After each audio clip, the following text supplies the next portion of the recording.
Pitch Master Bets, episode 5. Our very first inaugural guest, Mr. Matt, my brother from thepicks.com, an absolute legend. Can't wait to get into it. He's rocking his Saints jersey. Good matchup against the old horseshoe this weekend at the Colts. But Mr. Matt, tell me how you're doing, my friend. Good, Alex. How are you? Oh, not too shabby, brother. Obviously, we were just chatting a little bit about the old soccer side of things. But first, I want to get to know you. Want to know what got you into the journalism. The sports gambling side of it. Just tell me a little bit about you and like how the come up happened, my friend. Sure. So, as a Brazilian, I just grew up loving soccer mostly. At certain point of my life, I just fell in love with football as well. I played it for a bit in Brazil before I moved to Canada. I played for 6 years, I think. So those are just my two favorite sports ever. Whatever I do, I just try to fit football and soccer into my schedule. Yeah. And yeah, since I loved it, I just tried to make a career of it. So I got into journalism. I started working with it, and when I just found this job at the Pix, it was just perfect because, you know, sports, betting, can it get better? That's kind of what I tell. So I coach soccer here in the States, over in Indiana, and like my entire life is essentially soccer, right? So like I run this podcast, obviously, where it's more on the gambling side of things, and then I do Pitch Masters, where it's just strictly we talk about soccer. And then obviously I coach, but then I sell soccer cards too. And so when I tell people like, every day that I wake up, like there's days where it still feels like a job, but like I'm just so blessed because it's like all I have to worry about is like coaching kids in Yeah. soccer.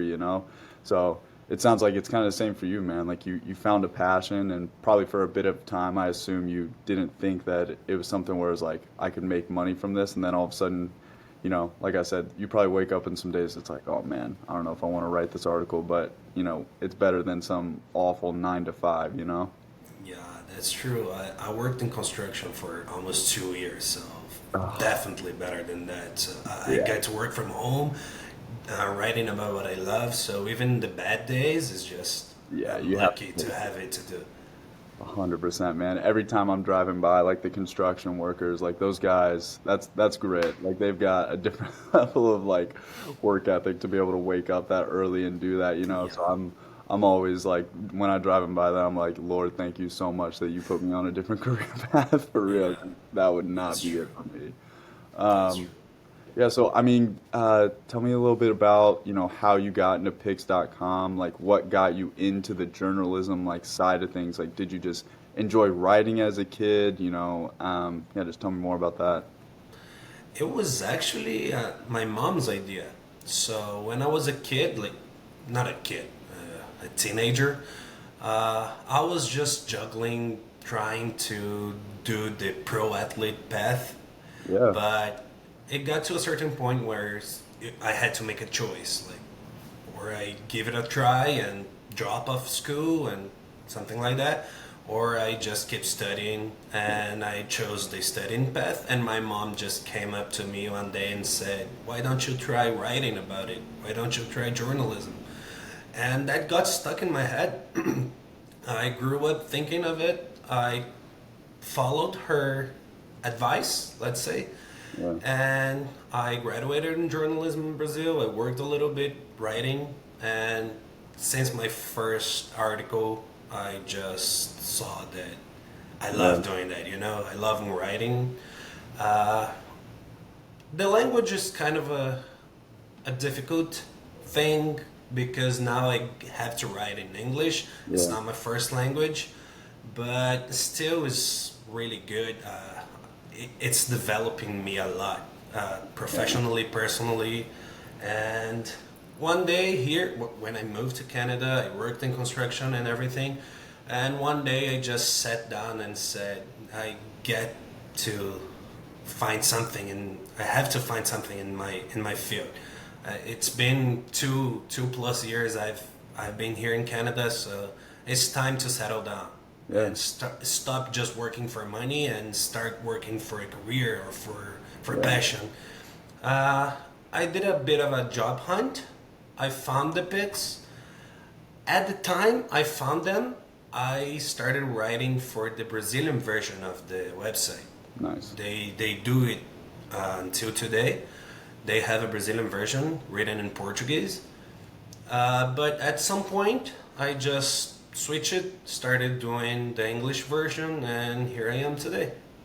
Yeah, no, I mean, it sounds like it was definitely an excellent like foot in the door, like just a way to get your feet wet, and then just transitioning into more of a big role. Because I mean, I forget how I even first found your website. I mean, it definitely was because I was looking for like soccer odds and stuff, and when you look at a lot of the articles, your name is at the top of them, so you're definitely killing the game with the old the picks. But so moving on into the old NFL side of things, we've got the old Colts and the Saints up this weekend. Yes, big How game. are you feeling about Derek Carr? Because me and my boys here, so in our Pitchmaster bets group, we are not a fan of Derek Carr. Not because just don't know if he can handle the bright lights. Last Thursday night, I had my best ever NFL day in betting because of Derek Carr and just hammering the Jags and knowing that Camaro was going to get the rock a ton. But yeah, I don't know. Tell me what you think about the matchup or just the Saints in general. About Derek Carr, I don't think he's the major problem with the Saints. Like Okay. he's an okay quarterback. He's not elite. He's not Yeah. Drew Brees, but he's okay.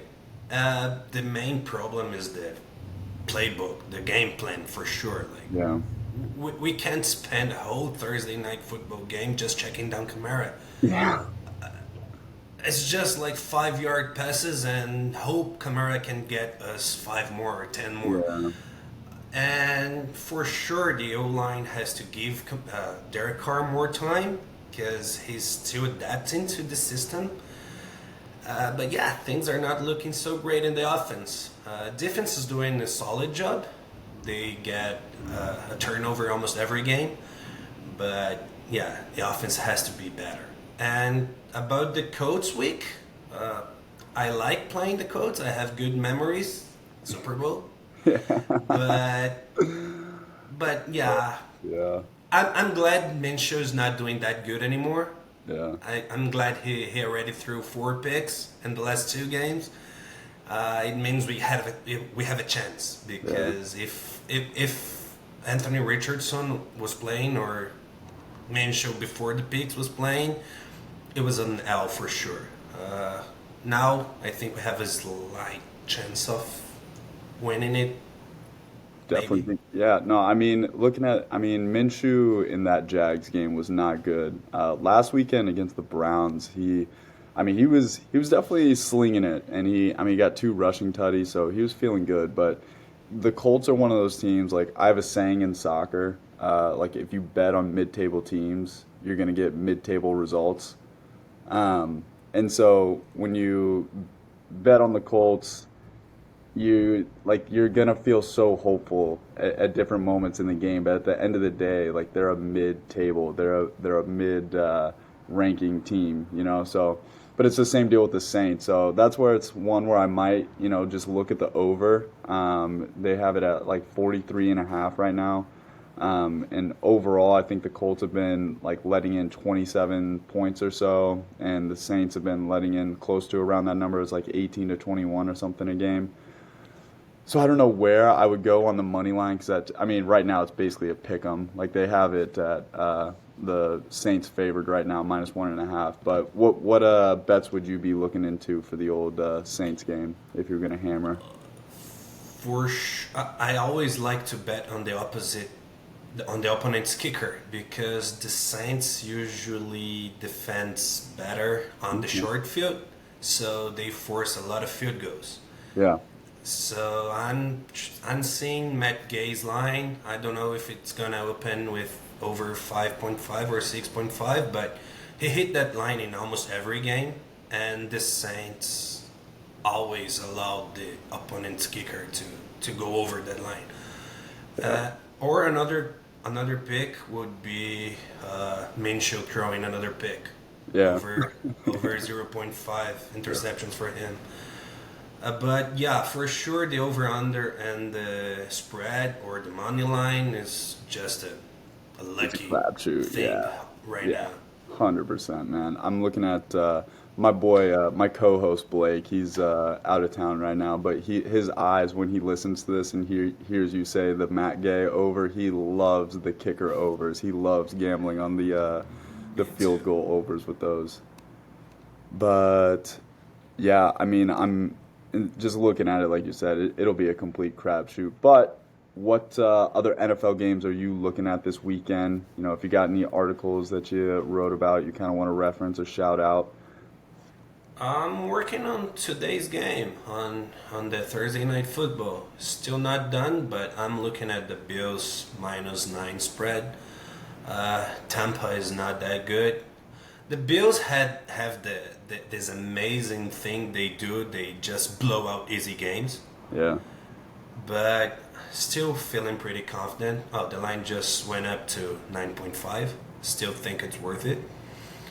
But yeah, I think the Bills could cover the spread tonight.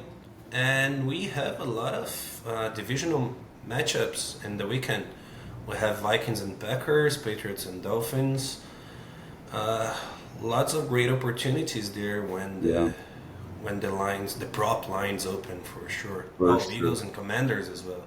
Yeah, I would. Yeah, I mean at -6.5. The Yeah. one that I'm looking at that I love, we've been a CJ Stroud podcast for sure. Like the Panthers have just been bad, and I don't know. Panthers, I mean Texans -3 just looks, or just taking the straight money line with the juice seems pretty solid to me. How do you feel about the rookie QB matchup there for that game? So yeah, he's doing yeah number one and two overall picks, right?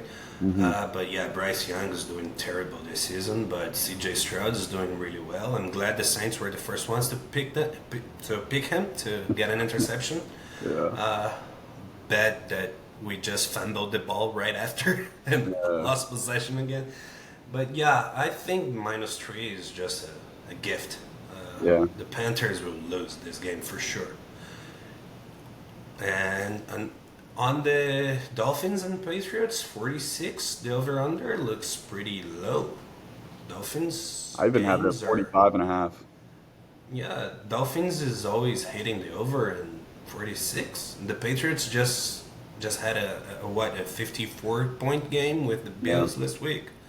Do you think So, they're yeah. like, do you think the line is at that because they think Bill is gonna cook up some scheme to try and limit the offense and maybe Miami in a little bit of a short week, or do you think that what do you think the reason is for that being so low?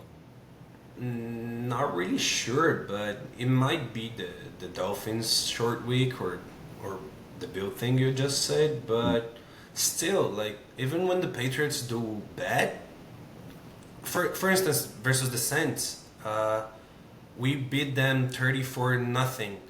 I don't think Miami can do a shutout.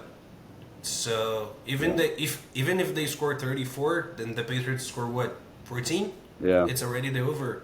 yeah. And Miami is scoring more than 34 for sure. The Patriots defense is not as good as the Eagles defense. They'll not hold them down to 17. Nice. So if you had to say what would be your picks for our audience that are watching, the people that follow the picks, what would you say are 2 to 3 of the picks, 4 picks, whatever you have that you would say are more of your locks? So for sure the, the Texans -3, Texans minus the 3. Dolphins and Patriots over 46. Love that. This Eagles -6.5 is looking pretty nice as well. Yeah, you would think that they're just going to come in there and just stay, especially at like that's such a confidence booster, like that game on prime time and in the fashion that they won. You got to think they're going to roll into Washington and just take care of business. Yeah, I mean the Commanders just blew out a game against the Giants. They Yeah, scored like 7 points. yeah. I don't know if Sam Howell's that guy or not. Winning by more than one possession seems pretty Hmm. reasonable for the Yeah, Eagles. cool. I like that. Moving over in across the pond for the old soccer, football, as they call it in Brazil.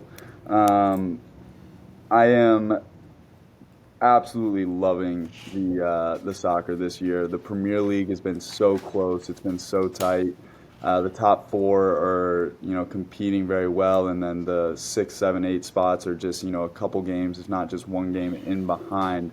Looking at the slate for this weekend, the money lines and the spreads are always so dicey for me because when you have these big midweek games with Champions League and Europa, you don't know who's going to be playing, how much players are going to be rested.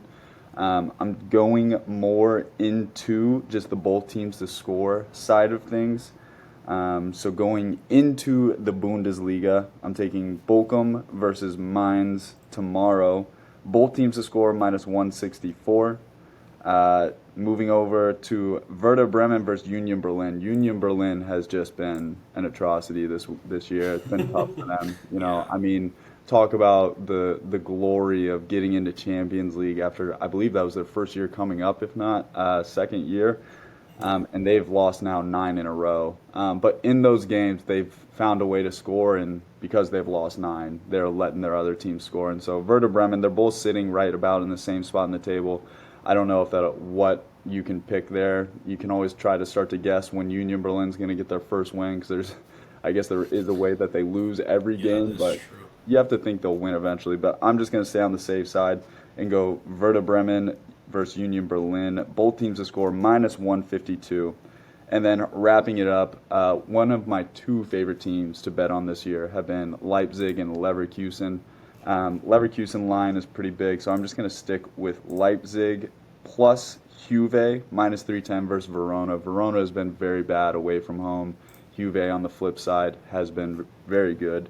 So that combined together gets me minus 124.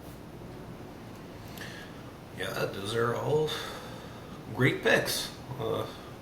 Yeah, for sure. Union Berlin is one of the biggest disappointments this season so Cool, far. bad man. Their run last season was so nice to watch, but this season, oh man. And just as a coach, and you as a journalist, where you actually kind of like put yourself in the mindset of the team, the locker room, like that, it's just got to be so toxic in there, man. Like when you're every single week as a coach, you have to find a way to motivate your guys to be like, okay, this is what we're doing different, or this is what we just had to improve. Like the first 2 to 3 weeks, you can probably get your guys to be like, all right, yeah, yeah, yeah, like we're good. Like let's fix this and we're good. But after nine losses in a row, especially on the stage of Champions League, man, it's got to be tough in that locker room. So they need a win badly, but I'll just take both teams to score on that. Yeah, that's a good pick. And for sure, maybe the double chance for Werder Bremen would Yeah. also be a good choice. I didn't see the odds, but still, if not winning, they could just tie the game, like have a draw finally, adding some points in the table. But yeah, it's hard to go for the money line on a game with nine straight losses. 'Cause Yeah, it's because they will win. you're always like, oh, maybe they're gonna win the next one. Yeah, it's definitely double chance for me. It's definitely so you would definitely need a parlay to get something juicing because they have both either Union Berlin and draw or Werder Bremen and draw at minus 210 and minus 220. So a lot of juice into that. So They low, they definitely expect that to be a draw. It seems like. You looking at any other soccer games in particular? I always look at Brazilian games, but I would love to hear about that. I'm always like just looking at the live games that are going on. I'll see like Flamengo and different stuff like yeah, that. Corinthians. yeah. Definitely My tell me team about. is Corinthians' rival. My team is Palmeiras. Okay, cool. We just beat our other rival last night, São Paulo, 5-0. Was Nice. a huge win. We were needing that, but the league in Brazil is coming to an end, and there are a couple of big teams trying to avoid relegation. So Yeah. that's where the fun is right now at the end. Today, both of them play. It's Vasco and Santos. Okay. Vasco plays Internacional, and Santos plays Curitiba. Yep. Santos is playing at home. Curitiba is the second last place in the table. So Santos need this win. They're just coming from a 7-1 loss. So yeah, and the money line is giving them -154, which is like they're the favorites for tonight. Yep. But they're still not that reliable. But I think getting them on the money line is a good pick for tonight. They Yeah. have to win. If they lose, like forget it, Um, they will be relegated. Yeah. And Vasco and Inter will be a more interesting game. Vasco is the favorite right now with +115. I would do something like the double chance for Vasco. They're playing at home. Internacional was the one who beat Santos 7-1 last game, but they're not that good. It was just a one-time thing, I think. Yeah. Let me see the double Santos chance. is a like so. I mean, I certainly do not know much of anything about the Brazilian, but when I see Santos, I certainly recognize that crest. Are they like a traditionally like pretty decent They sized are. club? They are one of three teams that have never been relegated in Brazil. Santos, Flamengo, and São Paulo. Only they never been relegated. And Santos is about to go down. Like Neymar played there. We were Yeah. talking about Neymar earlier. Neymar played there. Uh, he started his career in Santos. So yeah, it's pretty huge. They're almost going down. Uh, but yeah, for Vasco and Inter, I think I'll just get Vasco money line. It's a great odd. It has value. Yeah. Uh, Inter is not doing that well. They just won a big game this past weekend. So they'll probably not take this game that seriously. They're playing away. Yeah, I think Vasco and Santos will win tonight and keep the fight for relegation pretty much alive. Nice. Yeah, I love that pick. Getting into so like these weird, not weird, but these these different leagues, the leagues where it's like the Belgian leagues and Serie B in Italy, different stuff like that. Like, how do you feel like Vegas gets like? Do you feel like they actually have a good grasp on these games, or is it just so Yes, wild the way I these games do. are I done? mean, I'm not speaking for Belgium. I don't follow that closely, Yeah. but for Brazil, yeah, they do. It's almost every time reasonable. Like Yeah. they know what's going on. You know. Another two things going on this weekend. First, the Copa Sudamericana, which is the Europa League Yep. from South America. Okay. We are having the final this weekend. It's Nice. Fortaleza versus Liga de Quito. Fortaleza is a Brazilian team. Liga de Quito is an Ecuadorian team. And let me find the odds to tell you. What sports book do you use while you're looking up? Bet365. Okay, nice. Oh, here. The odds. Fortaleza is the big favorite with -118. And yeah, I think they're gonna win. Another pick, the money line for Fortaleza in the final. Yeah. And since I'm living in Canada now, I even work sometimes for a CPL team, a Canadian Premier League team, Yeah. York United here from Toronto, Yep. and we are having the CPL final this weekend as well. It's let me find the odds. Not finding it, but anyways, it's See if I can. it's Forge. It's a Hamilton team. It's a city close to Toronto. Forge versus Calvary. So that's the fifth season of the CPL. Forge has been in all five finals, and they won three. They could win their fourth. Wow. But Yeah. on the other hand, Calvary was the best team in the regular season. So I think it's a pretty nice game. But I'll still go with Forge. They're probably gonna win their fourth of five I love that. trophies. The beautiful on that. Well, moving on to the old NBA, have to give you a quick Yes. story about the last night. So obviously I'm rocking my Pacers jersey. I'm a big Pacers fan, man. I was at the game last night. Yeah. Um, the we absolutely spanked the Wizards, but that came to my downfall. I never, ever do big parlays because they're always like it's silly, like it's pure entertainment value. But Yeah. of course, like I was just like whatever, like game one, have to get into it, and I generally feel like I'm pretty zoned in on Pacers lines. So I had Benedict Mathurin over 14 and a half, Buddy Hield over 11 and a half, Obi Toppin over 11 and a half, Tyrese over 10 and a half assists, Buddy Hield over two and a half threes.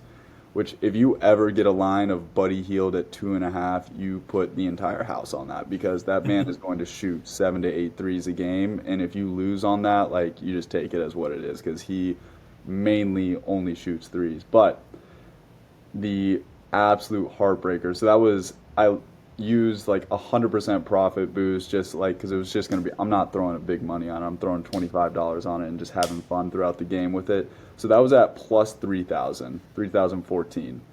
Every single line hit except for Obi Toppin. I needed Obi Toppin to get one more point, and he didn't play the entire fourth quarter Wow. because we were just spanking him. That was like it was like $25 to win 725. And Wow. the absolute worst part, my friend, is at midnight last night when I was just throwing together some singles for it. I took Obi Toppin. He was at 10 and a half. And then when the line moved to 11 and a half, I was like, oh, what's one more point? I was like, ain't nobody stopping Obi Toppin. And so then that was my ultimate downfall though. So that was a That's crusher. I've never had yeah. that bad of a bad beat in my life. So that was brutal. Oh yeah, I get you. I had a similar thing yesterday, not last night, on the Champions League. Yeah. I just built also for fun. I just built a parlay Yeah. just to watch the games Yeah. with more excitement. Yeah. The odds were not that high. I think it was plus 600 or Yeah. something like that. Still good. It was Man City money line. They won. Yep. It was Newcastle and Borussia, uh, both Dortmund. teams to score no. Yeah. So since it was Nice. 1-0, Wow. yes, it hit. And the other one was PSG and Milan. Milan had drew their two games 0-0, Yeah. and PSG had just scored three goals, like two in one game and one in another game. Yeah. So I went with the under 2.5 goals, Yeah. and PSG scored the third goal of the game in the very last minute of the game. So yeah, also a heartbreak for Oh, me. bro. I couldn't with my heart touch the AC Milan PSG game because at the beginning of the season, like I was just high on AC Milan, man. Like when you look at their roster on paper, it's like I mean they are good, but they should be like lethal and they have been underwhelming in the Champions League, man. Yeah, Like they have. super underwhelming. And so I was just like, and then especially when I use this website called Hall of Fame Bets. It's like actually pretty cool, like all the deep stats I can get. I'll have to shoot it over to you. But like when I saw that they had gone 0-0 in both their games, I was like, bro, like I'm sitting this one out. I was like, I could see PSG just absolutely obliterating them. But that's the last minute goals are always so tough because you're just Yeah. sitting there on your seat. You're just like, all right, finish this out. Just finish it Yeah. out. And then a last minute goal, you're like, And I was watching both games because Newcastle was trying to tie the game. They yeah, hit the post like twice in the last yeah, minutes, and I was like, no, don't score. that's And they so. didn't. But when I checked PSG, they scored in the last minute. You're a wild man for the both teams that score no on the Borussia Dortmund game. Like I've done that once before, and it's like I mean it's like betting an under, but it's like soccer is so wonky in that fact where Yeah, it's like a goal yeah, can come out of nowhere. Like yeah. That's true. it just And I actually did it because I was expecting Borussia not to yeah. score, but I they was did. So I was like, Don't squirt, Newcastle, please. Yeah, And Newcastle hurt me yesterday. I took them money line plus over 1.5 just to like get some better odds because I was like I could see Borussia Dortmund like scoring, but I was like, I don't see this not being like a 2-0 or 2-1 win for Newcastle, just with how electric the stadium was last time. So yeah, it was interesting to say the least. But my friend, it was an absolute blessing to have you on the show, man, for real. thank you for inviting me. Yeah, no, man. I hope we can have you on again in the near future, talking some a little bit more NFL when I got my boys on here. That I'm strictly pretty much like I dabble in the NFL, but soccer's my main flow. Like I really should not bet any other sports besides soccer. I get cooking on the old soccer sometimes, but yeah, for real, man. Appreciate you taking time to come and talk with us today. Thank you for everything, and just call me. I'll be back. Yeah, right on. Have a good one, brother. You too. Thank you. Right on, brother.